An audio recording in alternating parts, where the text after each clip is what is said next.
Hamba mnyaka yeka thina sisakhula yazi kwakumnandi sikhula odadewethu bevuse ekseni kusempondo zankomo behambe nomambe emasimini beyosusa ukhula thina ke bafana sivuke sihambe siyinkomo emadlelweni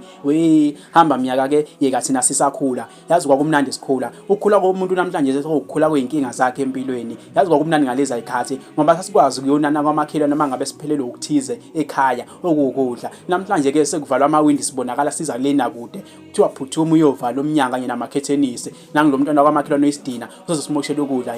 hamba mnyaka yeka thina sisakhula yazi kwakumnandi sikhula odadewethu bevuse ekseni kusempondo zankomo behambe bemasimini nomama beyosukhula abafana ke bevuke behambe siyinkomo emadlelweni kwakuthi mase kusondela ikhazi zonciba ijane bolishitshe emhlane phela kumele ube clean ukuze ugqoke impahla yakhe isimuzi mange njalo ngeke ungabuza ubuhlungu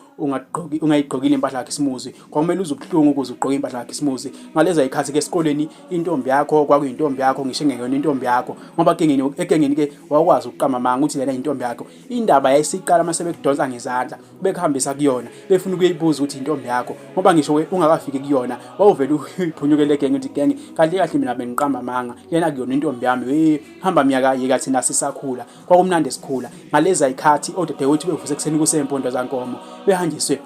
emasimini kanye nomama beyosusa ukhula abafana bevuse behambisa inkomo emadlelweni indaba yayiqala ke lapha kukhona mengabe lezo inkomo sesidla amasimi abantu ngoba ke wawulale igangeni ngoba induku yayisha kwangakhethwa ke umntwana ngaleza ikhathi umntwana wayeshawa ngisho ungene wakho umntwana kodwa umntwana wakho noma engakuzali kodwa ke namhlanje ke 10-1 impela amaphoyisa sengagcwala umgwaqo ebhekelele kwakho kuthiwa ke wena unecala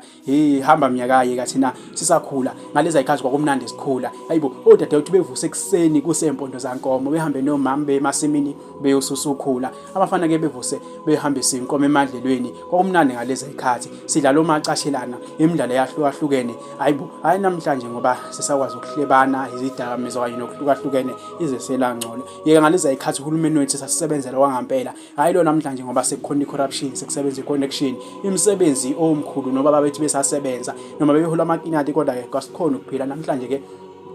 ukuphila ke sokumbe eqolo hamba mnyaka yeka thina sisakhula imbongi yasenhlabathini.